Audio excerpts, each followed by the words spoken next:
Hi, hello, dear friends and aspirants. Welcome to Scholar Institute Guntur. This is Govardhan Reddy, Faculty of Geography. మరి మనం ఈ lockdown పీరియడ్లో offline క్లాసులు కేంద్ర ప్రభుత్వ సూచనల మేరకు మనం అన్ని రాష్ట్రాలు కూడా క్లోజింగ్ చేశాయి. మరి పిల్లల యొక్క భవిష్యత్తును దృష్టిలో పెట్టుకొని వారి యొక్క ఉద్యోగ విజయ సాధనకు ఎలాంటి ఆటంకం కలగకూడదు అనేటటువంటి చిన్న ఉద్దేశం ద్వారా స్కాలర్ ఇన్స్టిట్యూట్ మీ ముందుకు వచ్చి ఆన్లైన్ ప్లాట్ఫామ్కి నడవడం జరుగుతుంది. కాబట్టి ఈ గ్యాప్ పీరియడ్లో ఖాళీగా ఉండకుండా జాతీయ స్థాయిలో జరుగుతున్నటువంటి పోటీ పరీక్షలు ఎస్ఎస్సి, సిహెచ్ఎల్ లేదా ఎన్టీపీసీ లేదా ఆర్ఆర్బికి సంబంధించినటువంటి గ్రూప్ డి లేదా ఇతర రీజనల్ కాంపిటేటివ్ ఎగ్జామినేషన్ సంబంధించినటువంటి ఎగ్జామ్స్కు మన గుంటూరు స్కాలర్ ఇన్స్టిట్యూట్ వారు ఆన్లైన్ ప్లాట్ఫామ్కి వచ్చే అనేకమైనటువంటి డెప్త్ సమాచారాన్ని మీకు అందించడానికి ముందుకు వస్తున్నారు. దయచేసి విద్యార్థులందరూ కూడా ఈ స్కాలర్ ఇన్స్టిట్యూట్ గుంటూరు ఆన్లైన్ ప్లాట్ఫామ్ను అందరూ ఆదరించి సబ్స్క్రైబ్ చేసుకొని మీ సమీప నియర్ అండ్ డియర్ ఫ్రెండ్స్ కూడా షేర్ చేయగలరని మా మనవి.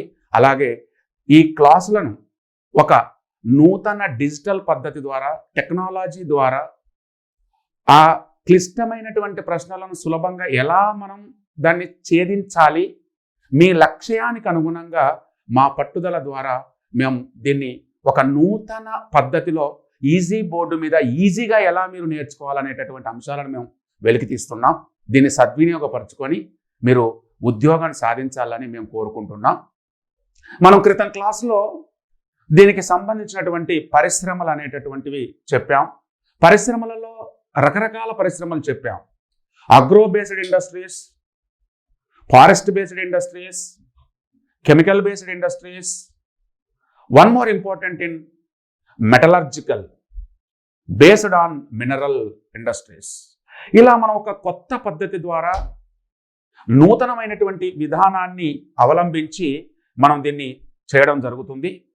కాబట్టి ఈ రకమైనటువంటి డిజిటల్ బోర్డు ద్వారా మీరు ఒక కొత్త వరవడికి సృష్టి ఈజీగా ఐడెంటిఫై చేసుకోవడానికి ఆడియో వీడియో క్లాసులతో పాటు లైవ్ ఇంటరాక్షన్స్ మనకు కలిగి ఉండడం అనేటటువంటిది ఒక అద్భుత అవకాశం. సో దానిలో భాగంగా మనం కంటిన్యూ క్లాసులలో ఈ క్లాసులో మనం mineral resource and energy sources, వీటిని ఖనిజ వనరులు అంటారు. ఏమంటారనా? ఖనిజ వనరులు అంటారు. కాబట్టి విద్యార్థులు రెండు రకాలుగా మీరు యూజ్ చేసుకోవచ్చు. మీడియం ప్రకారం మనకు ఇంగ్లీష్ మీడియం ఉంటే మీరు ఇంగ్లీష్ మీడియం ఉన్నది బోర్డు మీద ఉన్నది ఒక పుస్తకం పెట్టుకొని పక్కన రాసేసుకోండి. కాబట్టి రెండు రకాలైనటువంటి విధానాన్ని మనం అవలంబిస్తున్నాం. కాబట్టి దాన్ని మీరు సద్వినియోగం చేసుకొని యూజ్ చేసుకొని మీ భవిష్యత్తును విజయవంతంగా కొనసాగించడానికి ప్రయత్నాలు చేయండి. మరి ఖనిజ వనరులు అంటున్నాం. మరి what is meaning of the minerals are found, what is the minerals of main found of the ore. ఖనిజాలు అంటే ఏంటి? ఖనిజాలు అనేటటువంటివి ఒక ధాతువులు, వీటినే ఓర్ అంటారన్నమాట. ధాతువు ఇవి రకరకాల వాటి ద్వారా లభ్యం కావచ్చు. ఎవాపరేటెడ్ ద్వారా కావచ్చు, ఇగ్నీస్ రాక్స్ ద్వారా కావచ్చు, లేదా మెటమార్ఫిజం ద్వారా రాక్స్ ఫార్మేషన్ కావచ్చు, లేదా అల్యూవియల్ దాని ద్వారా కావచ్చు, సెడిమెంట్స్ ద్వారా కావచ్చు. సో రకరకాలైనటువంటి వాటి ద్వారా మనకు కనిపిస్తుంది. అంతర్భాగంలో భూమి ఉద్భవం జరుగుతున్నప్పుడు అనేకమైనటువంటి ఎలిమెంట్స్, అనేకమైనటువంటి మూలకాలు అనేటటువంటి ఇందులో ఆల్ అవుతుంటాయి. ఈ మూలకాలు అనేటటువంటివి యాడ్ కావడం వల్ల అవి కూర్చబడి కొన్ని ఖనిజాలుగా మారుతాయి. ఆ ఖనిజాలనే మనం ధాతువులు అంటాం. అది iron ore, manganese ore, copper ore, gold ore, ఇట్లా రకరకాలు. మరి ఈ ధాతు అనేటటువంటి ఎట్లా తయారవుతుందని చెప్పాం? కొన్ని ఖనిజాల మిశ్రమాల వల్ల అని చెప్పాం. మరి ఆ ఖనిజాలు ఏంటి? some elements are there. What is the elements in the interior? The main elements are silica, aluminum, magnesium.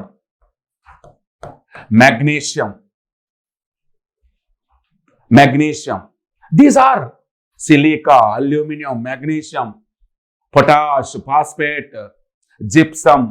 These are number of elements are in interior. ఇవి భూమి ఉద్భవముతో బాష్పీభవన ప్రక్రియ ద్వారా రావచ్చును, లేదా అగ్నిపర్వత ప్రక్రియల ద్వారా ఉద్భవిస్తున్నప్పుడు రావచ్చును, లేదా ఒండ్రు మైదానాలు ఏర్పడుతున్నప్పుడు రావచ్చును, లేదా రూపాంతర ప్రక్రియ జరుగుతున్నప్పుడు, మెటమార్ఫిక్ జరుగుతున్నప్పుడు కూడా మనకు రావచ్చు. ఇలా అనేక ఖనిజాల సమూహము ద్వారా ఏర్పడినటువంటి ముద్దను ధాతువు అని, కొన్ని ధాతువుల ద్వారా బయటికి కనిపించేటటువంటి వాటిని ఖనిజాలు అంటారు. ఏమంటారు? ఖనిజాలు అంటారు. అయితే ఈ ఖనిజాలను ఎవరు వెలికి తీస్తారు? అయితే పర్టికులర్గా ఇది ఇగ్నీస్ రాక్స్ వల్ల ఏర్పడేటటువంటి వాటిని మెటాలిక్ అంటారు. మెటమార్ఫిజం ద్వారా వచ్చేటటువంటి వాటిని నాన్ మెటాలిక్ మినరల్స్ అంటారు. ఎనర్జీ సోర్సెస్కు సంబంధించేటువంటి మినరల్స్ వచ్చేటటువంటి వాటిని ఏమంటారంటే జనరల్గా వాటిని మనకు సెడిమెంటరీ రాక్స్ అంటారు, ఫాసిల్ ఫ్యూయల్స్ అంటారు అన్నమాట. ప్రత్యేకంగా కొన్ని alluvial method process or formation of the rocks and found some areas in the geographical area. అంటే ప్రపంచంలో కొన్ని క్రమక్షయం చెందుతున్న క్రమంలో, ఒండ్రు మైదానాలు నిక్షేపణ చెందుతున్న క్రమంలో కూడాను కొన్ని ఖనిజాలు ఏర్పడవచ్చును. అట్లా alluvial based on format of the minerals is called pleasure minerals అంటారు. ప్లేసర్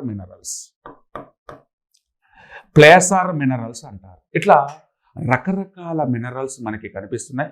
కాబట్టి షార్ట్కట్లో మనం చెప్పాలి అంటే కొన్ని మూలకాల ద్వారా ఒక ధాతువుగా మారుతుంది, కొన్ని ధాతువులు అనేటటువంటివి ఖనిజాలుగా ఉంటాయి. ఆ ఖనిజాలలో అనేకమైనటువంటి మిశ్రమాలు ఉంటాయి. ఈ మిశ్రమాల రూపంలో కల్పించేటటువంటి వాటినే మనం మినరల్స్ అని పేరు పెట్టాం. మినరల్స్ అనేటటువంటివి ఎవాపరేట్ ద్వారా ఏర్పడవచ్చు, ఇగ్నీస్ అండ్ మెటమార్ఫిజం ప్రాసెస్ ద్వారా ఏర్పడవచ్చు, అల్యూవియల్ ప్రాసెస్ ద్వారా ఏర్పడవచ్చు, సెడిమెంటరీ ప్రాసెస్ ద్వారా ఏర్పడవచ్చు. ఈ రకంగా ఏర్పడేటటువంటి వాటి ద్వారా మనం ఖనిజాలను గుర్తించడం జరుగుతుంది. మరి ఈ ఖనిజాలు అనేటటువంటివి ఎవరు దీన్ని అన్వేషిస్తారు అనేటటువంటి దీన్ని కనుక చూస్తే మరి geological survey of India Calcutta వారు,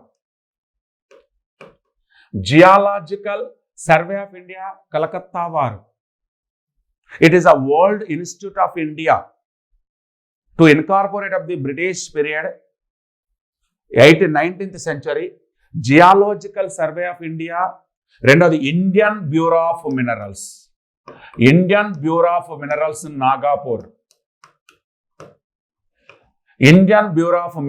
నాగాపూర్ వారు ఈ ఖనిజాల యొక్క డిస్ట్రిబ్యూషన్, ఖనిజాల యొక్క mineral resource of the on the basis on mineral resource of the under categorised అనేటటువంటిది వీళ్ళు చేస్తారనమాట. ఎవరు పడితే వాళ్ళు చేయడానికి వీల్లేదు. కాబట్టి మనకి geological survey of India Calcutta వారు మరియు Indian bureau of minerals Nagpur వారు ఖనిజాలను అన్వేషిస్తారు. ఎక్కడెక్కడ ఏ ఖనిజాలు. అయితే ప్రధానంగా భారతదేశ భౌగోళిక అంశాలలో కనుక మనం పరిశీలించినట్లయితే, భారతదేశ భౌగోళిక అంశాలలో geological survey of India Calcutta, IBM Indian bureau of minerals, అయితే Indian bureau of minerals development corporation, national mineral development corporation వేరే ఉంటుంది. మళ్ళా నేషనల్ మినరల్ డెవలప్మెంట్ కార్పొరేషన్ ఎక్కడ ఉంటుందంటే హైదరాబాద్లో ఉంటుంది. ఇది వేరు. ఇది కేవలం జస్ట్ ఎట్లా మనం దాన్ని ముందుకు తీసుకుపోవాలనేటటువంటిది. కానీ వీరు కేవలం అన్వేషిస్తారనమాట. అన్వేషించేటటువంటి వాళ్ళను మనం జియాలజికల్ సర్వే, వాళ్ళు ఒక సైడ్ చూస్తారు. ఎట్లా అన్వేషిస్తారు తెలుసా వాళ్ళు? ఫర్ ఎగ్జాంపుల్ ఇవాళ ఆంధ్రప్రదేశ్లో కడపలో ఒక స్టీల్ ప్లాంట్ పెట్టాలనేటటువంటి ఆలోచన పునర్విభజన చట్టం 2014 ఆంధ్రప్రదేశ్లో మనకు ఇక్కడ జరిగింది ఒప్పందం. తెలంగాణలో కూడా ఒకటి బయ్యారంలో పెట్టాలనేటటువంటిది వచ్చింది. అయితే వాళ్ళు ఈ జియాలజికల్ సర్వే ఆఫ్ ఇండియా వాళ్ళు ఏం చేస్తారంటే ఆ ఏరియాను సెర్చ్ చేసి మినిమం 30 ఇయర్స్కు ఉపయోగపడేటటువంటి రా మెటీరియల్ దొరికేటట్టుగా చూసి అది ఎన్ని ఏళ్లకు సంబంధించి ఆ మెటీరియల్ వస్తుంది, దానివల్ల ఎంత ప్రాఫిట్ వస్తుంది, ఎన్ని టన్నులు వస్తుంది, ఎంతవరకు దాని కన్జంప్షన్ ఉంటుంది అనేటటువంటి విషయాన్ని కూడా వాళ్ళు చెప్తారు. దట్ ఈస్ సర్వే అంటే అట్లా చేస్తారనమాట. పాస్ట్, ప్రజెంట్, ఫ్యూచర్ మూడింటికి సంబంధించిన సర్వేలు చేస్తారు. సో ఈ విధంగా ఈ geological survey of India and Indian bureau of minerals Nagpur వారు భారతదేశ భౌగోళిక వైశాన్య ప్రాంతాన్ని బట్టి మొత్తం 7 ప్రాంతాలుగా విభజించారు. On the basis mineral resource under classified, there are 7 category belts, 7 category regions. One is Chota Nagapur region. This is Chota Nagapur ప్రాంతం ఒకటి. ఈ చోటా నాగాపూర్ ప్రాంతం అనేటటువంటిది it is a richest mineral resource. అందుకే దీన్ని మినరల్ రిసోర్స్ ఆఫ్ ఇండియా అంటారు, Crescent mineral అంటారు, రూర్ ఆఫ్ ఇండియా అని కూడా పిలుస్తారు. దీన్ని ఖనిజాల నెలవంక అని పిలుస్తారు. ఏమని పిలుస్తారు? ఖనిజాల నెలవంక అని పిలుస్తారు. ఖనిజాల నెలవంక అని దేన్ని పిలుస్తారంటే చోటా నాగాపూర్ ప్రాంతాన్ని పిలుస్తారు, పీఠభూమిని. మినరల్ రిసోర్స్ ఆఫ్ ఇండియా అని దేన్ని పిలుస్తారంటే రాంచీని పిలుస్తారు. క్రీసెంట్ మినరల్ ఖనిజాల నెలవంక అని కూడా దీన్ని పిలుస్తారు, రూర్ ఆఫ్ ఇండియా అని అభివర్ణిస్తారు. ఛత్తీస్గఢ్, జార్ఖండ్, ఈ వెస్ట్ బెంగాల్ ఈ ప్రాంతాల్లో ఉండేది. ఇక్కడ ప్రధానంగా మనకు ఎక్కువగా దొరికేటటువంటిది మనకు కోల్ దొరుకుతుంది, తర్వాత ఐరన్ దొరుకుతుంది, తర్వాత మైకా దొరుకుతుంది. Major resource are iron and coal, mica, bauxite. It is a main belt, Chota Nagpur belt. In midland belt మధ్య ప్రాంతం ఇది మధ్యప్రదేశ్, ఛత్తీస్గఢ్ ఈ ఏరియాలో దొరికేటటువంటి ప్రాంతం దీన్ని మిడిలాండ్ బెల్ట్ అంటారు. ఈ ప్రాంతంలో ప్రధానంగా మనకు కొన్ని వజ్రాలు దొరుకుతున్నాయి, బొగ్గు దొరుకుతుంది, ఐరన్ దొరుకుతుంది.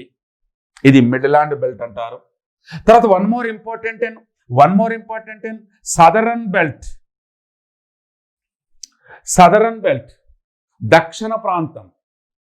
దక్షిణ ప్రాంతంలో మనకు తెలంగాణ ఉంటుంది, ఆంధ్రప్రదేశ్ ఉంటుంది, తమిళనాడు ఉంటుంది, కొద్దిగా కర్ణాటక ఉంటుంది. ఇక్కడ మనకు అటామిక్ మినరల్స్ దొరుకుతాయి, కోల్ మైన్స్ బాగా ఉన్నాయి, ఐరన్ ఓర్స్ విస్తరించి ఉన్నాయి, లైమ్ స్టోన్ విస్తరించి ఉన్నది, బెరైటీస్ ముగ్గురాళ్ళు. భారతదేశంలోనే more than 90% found in varieties in only for Andhra Pradesh. Kadapa, Rajampet. So ఇక్కడ ఈ రకమైనటువంటి థోరియం అండ్ ఇదంతా. తర్వాత సౌత్ వెస్ట్ నైరుతి ప్రాంతం. ఈ నైరుతి ప్రాంతాన్ని కనుక మనం పరిశీలించినట్లయితే ఇందులో కొద్దిగా మహారాష్ట్ర వస్తుంది, కర్ణాటక వస్తుంది, కర్ణాటక తర్వాత కేరళ వస్తుంది. One more important and gold mines, silver mines, thorium, uranium. దేశంలోనే అతిపెద్ద థోరియం కేరళలో విస్తరించి ఉన్నది. Uranium plant in Tallapalli, Kadapa జిల్లాలో విస్తరించి ఉన్నది. This is third. This is fourth one. Next పశ్చిమోత్తర నార్త్ వెస్ట్ ఏరియా ప్రాంతం. నార్త్ ఈస్ట్ ఏరియా ప్రాంతం వచ్చేసి మనకి ఇక్కడ రాజస్థాన్, గుజరాత్, ఇక్కడ zinc, copper and natural gas and crude oils. Ankleshwar crude oils అనేటటువంటివి, నేచురల్ గ్యాస్ అనేటటువంటిది, సహజ వాయువులు. One more important in copper, zinc, lead, ఇవన్నీ మనకు రాజస్థాన్లో ఎక్కువగా విస్తరించి ఉన్నాయి. One more important in north and northern east, it is Himalayas and north east areas, India.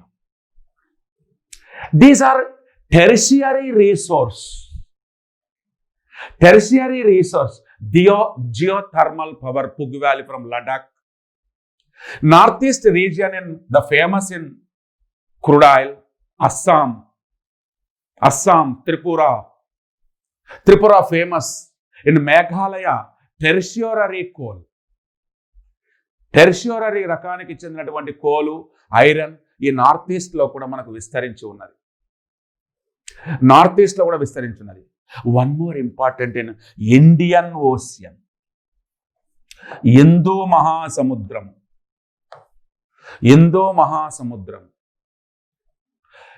మహాసముద్రానికి 3 సముద్రాలు కలిసి ఉన్నాయి. ఒకటి మనకు సౌత్ వెస్ట్ వచ్చేసి మనకు అరేబియన్ సీ, సౌత్ ఈస్ట్ వచ్చేసి మనకు బే ఆఫ్ బెంగాల్ అండ్ సదరన్ వచ్చేసి మనకు ఇండియన్ ఓషియన్. ఈ 3 సముద్రాల కింద కాంటినెంటల్ షెల్ఫ్ అంటే ఖండతీరపు అంచులో కూడా మనకు ఈ రకమైనటువంటి మినరల్ రిసోర్స్ ఉన్నాయి. ఇవాళ మినరల్ రిసోర్స్లో ప్రధానమైనటువంటి సముద్రంలో దొరికేటటువంటి వాటిలో ప్రధానమైనటువంటి సాల్ట్ ఒకటి దొరుకుతుంది, nickel, cobalt, manganese. One more important, the largest mineral resource of Arabians in Maharashtra, Bombay, high petroleum. ఈ అరేబియా సముద్రంలో బాంబే హై అనేటటువంటిది మన భారతదేశంలోని అతిపెద్ద చమురు బావి. ఇవాళ హిందూ మహాసముద్రంలో మనకు నికెల్ అనేటటువంటిది, కోబాల్ట్ దొరుకుతుంది అంటున్నారు. ఈ కోబాల్ట్ అనేటటువంటిది చాలా ఫేమస్. ఈ కోబాల్ట్ లో నుంచి ఒక పదార్థాన్ని తీస్తారట. మనం కనుక ఇప్పుడు సెల్ ఫోన్లో బ్యాటరీలలో మనం లిథునియం వాడుతున్నాం, దాని ప్లేస్లో ఈ కోబాల్ట్ నుంచి తీసినటువంటి పదార్థాన్ని కనుక వాడితే బ్యాటరీ బ్యాకప్లు ఎక్కువగా వస్తాయి అనేటటువంటిది ఆన్సర్ ఇస్తున్నారు. కాబట్టి ఇప్పుడు రీసెర్చ్ జరుగుతుంది హిందూ మహాసముద్రంలో కూడా. ఎందుకంటే సముద్రాల కింద కూడా మనకేముంటాయి, పర్వతాలు ఉంటాయి. ఆ పర్వతాల కింద కూడా మట్టి ఉంటుంది. ఆ మట్టిలో నుంచి కూడా మనం ఏం చేస్తున్నాం, కొన్ని ఖనిజాలను వెలికి తీస్తున్నాం. ఇలా భారతదేశంలో రాష్ట్రాల వారీగా చూస్తే అత్యధికంగా the richest mineral resource of India, first place Jharkhand. గుర్తుపెట్టుకోండి. భారతదేశంలోని అత్యంత సంపన్న ఖనిజ వనరులు, richest mineral resource of the state. అందుకే దీన్ని మినరల్ రిసోర్స్ ఆఫ్ ఇండియా అని పిలుస్తారు, రాంచీని. Second category Odisha, Chhattisgarh, Andhra Pradesh, Karnataka. These are richest mines అనేటటువంటి మనకు కనిపిస్తున్నాయి. మరి భారతదేశంలో ఖనిజ వనరులు లేనటువంటి రాష్ట్రం ఉత్తరప్రదేశ్. అత్యల్పంగా ఖనిజ వనరులు ఉన్నటువంటి రాష్ట్రం ఉత్తరప్రదేశ్, అత్యధికంగా ఖనిజ వనరులు ఉన్నటువంటి రాష్ట్రం Jharkhand. But highest mineral resource of the state in Indian union, Jharkhand, Odisha. But least of the mineral resource lowest mineral resource of in India, Uttar Pradesh, Uttarakhand, Himachal Pradesh. ఈ బెల్ట్లో మనకి ఏం లేవు. ఈ బెల్ట్లో మనకు మినరల్స్ తక్కువ దొరుకుతాయి. మిగతా బెల్ట్ అన్ని చూపించాం, ఈ మిగతా బెల్ట్ అంతా చూపించాం, కానీ ఇగో ఈ బెల్ట్లో మనకు మినరల్స్ అనేటటువంటివి లేవు. అగో అట్లా గమనించాలన్నమాట. ఇలా భారతదేశంలో ప్రాంతాల వారీగా చూస్తే highly richest region mineral belt in Chota Nagpur. ఇది గుర్తుపెట్టుకోవాలి, చోటా నాగపూర్. అందుకే దీని ఏం పేరు పెట్టాను, రూర్ of India. రూర్ of India, రూర్ of India. రూర్ of south India, రూర్ of south India అని కర్ణాటకకు పేరు, గుర్తుపెట్టుకోవాలి. అంటే రిచెస్ట్ మినరల్స్ అన్నమాట. మళ్ళీ సెకండ్ ఇక్కడ బెంగళూరు అవుట్కట్స్ అన్నమాట. రూర్ ఆఫ్ సౌత్ ఇండియా అని కర్ణాటక పేరు, రూర్ ఆఫ్ ఇండియా. మరి ఈ రూర్ ఎక్కడ ఉంటుందంటే యూరోప్లో ఉంటుంది. అక్కడ నెంబర్ 1 కోల్ మైన్స్ ఉన్నాయి. దానికి అనుకూలంగా తీసుకొచ్చినటువంటి బిట్టే ఇక్కడ రూర్ ఆఫ్ ఇండియా. సో ఈ రకంగా భారతదేశంలో ఎలా ఉన్నవి అనేటటువంటి విషయాన్ని ప్రాంతాల వారిగా, రీజన్ వారిగా, అసలు ఖనిజాలు ఎట్లా పుడతాయి అనేటటువంటి చెప్పాం. ఈ ఖనిజాలు అనేటటువంటి ఎవాపరేషన్ వల్ల some elements are there, formation of the ore is output of the in minerals అని చెప్పాం. ఇవి ఒక అగ్నిపర్వతం ఇలా రకరకాలు ఉంటాయి, చూద్దాం. మరి ఈ రకంగా చూస్తే మనకు దీని యొక్క ఇంట్రడక్షన్ అనేటటువంటిది మనకు ఇట్లా కనిపిస్తూ ఉన్నది దేశంలో ఈ రకమైనటువంటి మినరల్స్. ఇంకా మరొక రకంగా చూస్తే మరి ఖనిజాలు అనేటటువంటివి మినరల్స్ అండ్ ఎనర్జీ రిసోర్స్. ఈ ఎనర్జీ రిసోర్స్ అనేటటువంటిది నేను మీకు మళ్ళీ తర్వాత క్లాస్లో చెప్తాను. దీని తర్వాతనే మనకు కంటిన్యూ అవుతుంటుంది. మరి సాధారణంగా ఎక్స్ట్రాక్టింగ్ ఆఫ్ మినరల్స్ అంటే ఖనిజాల వెలికి తీత, దీన్ని తెలుగులో ఖనిజాల వెలికి తీత. మరి ఎక్స్ట్రాక్టింగ్ ఆఫ్ ది మినరల్స్ అనేటటువంటి మనం ఎట్లా తీసుకోవాలి అనేటటువంటి కనుక చూస్తే నాన్న, మరి మనం ఈ ఖనిజాల వెలికి తీత, ఎక్స్ట్రాక్టింగ్ ఆఫ్ మినరల్ రిసోర్స్ అనేటటువంటిది మనం 3 రకాలుగా చేస్తున్నాం. ఒకటి మైనింగ్ అనేటటువంటిది, 2 డ్రిల్లింగ్ అనేటటువంటిది, 3 క్వారింగ్ అనేటటువంటిది. మరి మీకు తెలుసు మైనింగ్ అంటే త్రవ్వకాలు జరపడం, గనుల త్రవ్వకాలు జరపడం. మైన్స్ అంటే గనుల త్రవ్వకాలు జరపడం.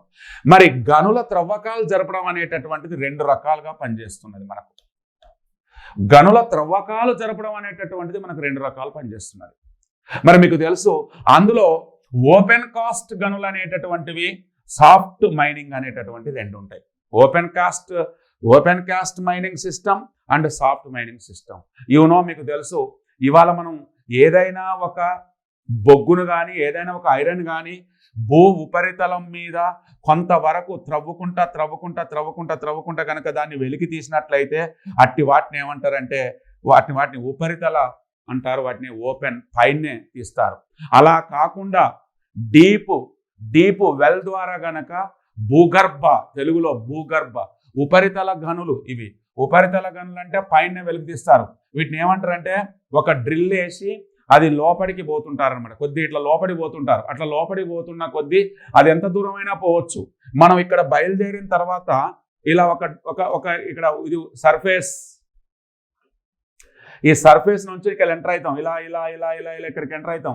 ఇక్కడ నుంచి ఏం చేస్తారంటే క్రేన్ల ద్వారా మళ్ళీ ఉపరితలానికి ఏం చేస్తారంటే బొగ్గును తీసుకొస్తుంటారు అనమాట. అలా బొగ్గును తీసుకొచ్చేటటువంటి దాంట్లో ఏమంటారంటే సాఫ్ట్ మైనింగ్ అంటారు. వీటిని ఒక రకంగా చెప్పాలంటే తెలుగులో భూగర్భ గనులు అంటారు. ఇప్పుడు లైక్ దట్ సింగరేణి, ఇంక్లైన్స్ అంటారు వీటిని ఇంగ్లీష్లో. ఏమంటారు? Incline, first incline, second incline, third incline, Godavari కని అర్థమైతే ఇట్లా ఇంక్లైన్స్ అంటారనమాట. ఆ ఇంక్లైన్స్ అనేటటువంటి వాటిని సాఫ్ట్ మైనింగ్ అంటారనమాట. అంటే మనకు 2 రకాల మైనింగ్ వెలికి తీస్తున్నాం ఈ ఖనిజాల మినరల్స్ను. ఆ ఒకటి పైనే మనకు ఉపరితలం ఒక 3 ఫీట్లు 4 ఫీట్లు సర్ఫేస్కు 4 ఫీట్ల లోతులో మనకు సాయిల్ వస్తుంది. ఆ సాయిల్ని తీసేస్తాం. సాయిల్ని తీసేసిన తర్వాత మనకు బెల్ట్ వస్తుంది. ఆ బెల్ట్లో నుంచి మనం ఏం చేస్తాం, ఆ మినరల్స్ తీస్తాం. అట్లా మినరల్స్ తీస్తే దాన్ని ఓపెన్ కాస్ట్. మీరు చూడవచ్చు సత్తుపల్లి, అశ్వారావుపేట ఇట్లా ఓపెన్ కాస్ట్ మైన్లు చూస్తారు. బీహార్, జార్ఖండ్, మీకు మూవీస్లో కూడా కొన్ని చూపిస్తుంటారు. సర్దార్ గబ్బర్ సింగ్ ఇట్లాంటి సినిమాలలో మీకు మైన్స్ చూపిస్తుంటారు, ఓపెన్ కాస్ట్ మైన్స్. ఇట్లా తిరుక్కుంటా పోతుంటారు అనమాట ఇట్లా బావులకు. సెకండ్ వన్ ఏం చెప్పాం మనం, అది సాధ్యం కానప్పుడు కొద్దిగా భూమిలోకి పోవాలి. భూమిలోకి పోవాలంటే ఏం చేయాలి, ఇంక్లైన్ బావి కొట్టాలి. ఆ బావి కొట్టి ఏం చేయాలి, డ్రిల్ చేయాలి. డ్రిల్ చేయాలంటే ఆ డ్రిల్ డీప్ అన్నట్టు, డీప్ అంటే లోపలికి పోవాలి. ఆ లోతుకు పోతా అంటే అలా వాటర్ ఉంటాయి, ఆ వాటర్ కూడా బయటికి తీయాలి. తీసి మనం ఏం చేస్తాం, మినరల్స్ బయట తీసుకొస్తాం. అట్లా తీసుకొస్తే దాన్ని ఏమంటారంటే భూగర్భ గనులు అని పేరు పెడతారు. ఇవి ఉపరితల గనులు, ఇవి భూగర్భ గనులు. అంటే మనకు 2 రకాలు ఉంటాయి మైన్స్. రెండవది వచ్చేసి మనకు డ్రిల్లింగ్స్, బావులు. దీన్ని ఏమంటారంటే బోర్స్ సిస్టమ్, బోర్ బావులు అంటారు. మనకు బోర్ బావులు, బోర్ నీళ్ళు తాగుతుంటాం అనమాట. దాన్ని ఏం చేస్తారంటే, ఎలా చేస్తారంటే మనకు ఒక్కొక్కసారి ఎట్లా చేస్తారంటే, ఇది సర్ఫేస్, ఈ సర్ఫేస్లోకి ఏం చేస్తారంటే ఇలా లోపలికి ఏం చేస్తారు, డ్రిల్లింగ్ వేస్తారనమాట. ఇది డ్రిల్లింగ్. ఈ డ్రిల్లింగ్ వేసిన తర్వాత మనకి లోపలికి వెళ్తుంది. అప్పుడు ఏం చేస్తుంది, లోపల ఉండేటటువంటి లేయర్స్ ఉంటాయి. ఆ లేయర్స్ దగ్గర మనకి ఏం చేస్తా అంటే ఒక్కొక్కసారి వస్తుంటుంది అనమాట. ఇది ఇట్లా బయటకు వచ్చి ఉంటుంది. ఇదే చమురు. ఇదే సహజ వాయువు.